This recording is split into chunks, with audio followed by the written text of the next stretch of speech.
السلام عليكم ورحمة الله وبركاته. إخوتي أخواتي في الله، مرحبا بكم.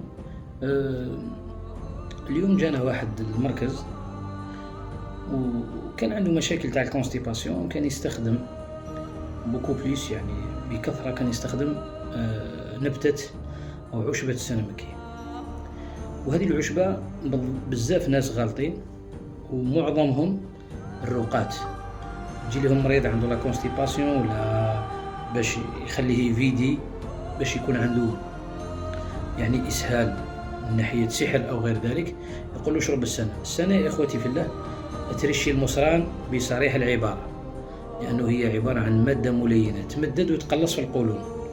كاين بدائل تاعها اللي هو الكمون الصوفي، الشمر، الكمون، الكروية، بذور الكتان، كاين الكركم، عندنا الخزامة، عندنا الريحان، عندنا قشور الرمان إلى غير ذلك. كاين أعشاب عدة المشاكل هذه. كاين حتى اللي هي العشبة أو معظم الناس ما يعرفوهاش، اللي هي السنة مدني، نسموها بالعامية تاعنا تسلغة. هذه تفيد بزاف، ولكن العشبة مفردة نتاع السنة هي عبارة عن عشبة ملينة وترشي المصران على طول يعني الاستعمال تاعها أو على المدى الطويل. لهنا كاين واحد المقولة تقول عليكم بالسنة ولو مرة في السنة. هذه المقولة مع أنه ما هي حديث، ما هي حتاشي، ولكن إذا كان استخدمنا العقل تاعنا عليكم بالسنة ولو مرة في السنة، يعني على المدى الطويل، يعني الإنسان حتى يستخدمها عام أو 6 أشهر أو 7 أشهر.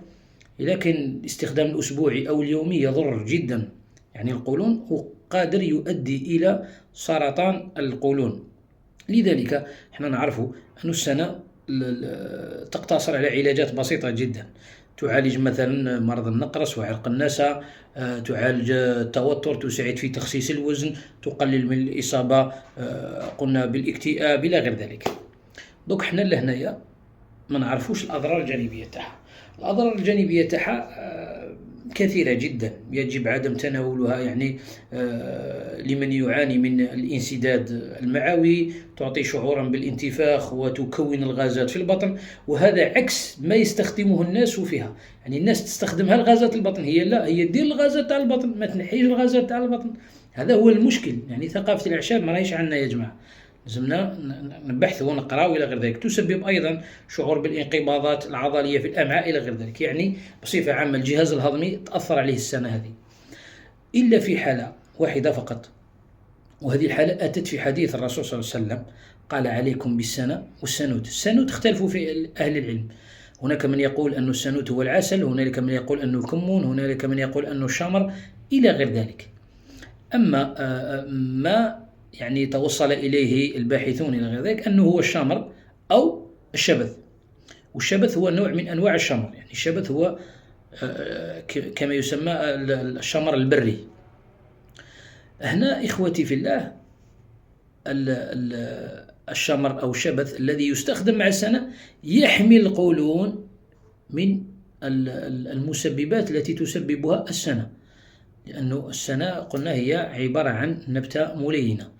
ذلك إخوتي في الله، لأن إذا كان استخدمناها مع عشبة أخرى ما نخافوش منها، وهذه العشبة تكون تحمي القولون، مثلا كما الكركم أو قشور الرمان كما ذكرنا سالفا، أو الشمر أو حبة الحلاوة اللي احنا نسموها اليانسون إلى غير ذلك. لهنايا ما نخافوش. إذا استخدمناها وحدها لا تضر. لذلك إخوتي في الله نحترس، وهذه الرقات هدانا الله وإياكم ما تمدوش السنة وحدها وتقولوا للناس روح تشرب السنة هذه تدلك الإسهال وتدلك كذا وتدلك كذا. قادر تقتلوا إذا كان يستخدمها على المدى الطويل. لذلك أخوتي في الله احترسوا.